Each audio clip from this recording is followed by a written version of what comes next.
नमस्कार दोस्तों, टैक्स गुरु सीएनबीसी आवाज़ और प्रैक्टिकल टैक्स प्लानिंग के हमारे वीडियोस में हमने आगे ये डिस्कस किया था कि असेसमेंट ईयर 2025-26 के आईटीआर में जब आप अपना रिटर्न भरेंगे तो short term capital gain under section 111A और long term capital gain under 112 उस पर आप 87A का रिबेट, अगर आप एलिजिबल है, 7 लाख रुपये से आपकी टोटल इनकम कम है तो आप, अगर आप रेजिडेंट इंडिविजुअल है तो आप ये कैपिटल गेन पर भी रिबेट इसलिए क्लेम कर सकेंगे क्योंकि जो अमेंडमेंट आया है 87A का वो प्रोस्पेक्टिव है असेसमेंट ईयर 26-27 से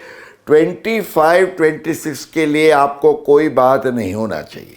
लेकिन सबकी नज़र थी कि आईटीआर की यूटिलिटी जब आती है तो हम ये क्लेम कैसे करेंगे, कर पाएंगे या नहीं। आज इस वीडियो में हम आपको दिखा रहे हैं कि आप ये कैसे कर सकते हैं।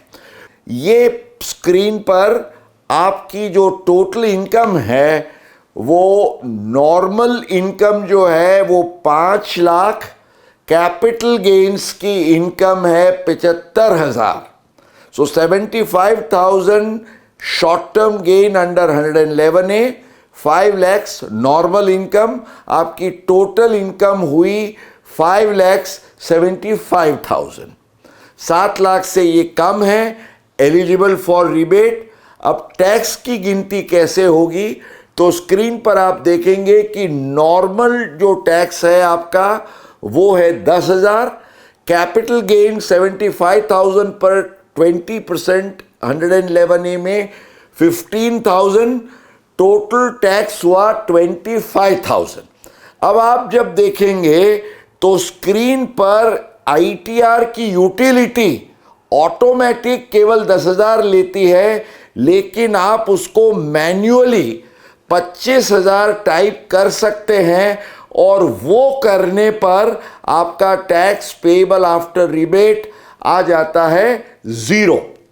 तो इसका मतलब ये हुआ कि आप अगर चाहें तो क्लेम कर सकते हैं। आईटीआर यूटिलिटी ऑटोमेटिक ये नहीं करेगी, आपको कॉन्शियसली ये मैन्युअल क्लेम करना है।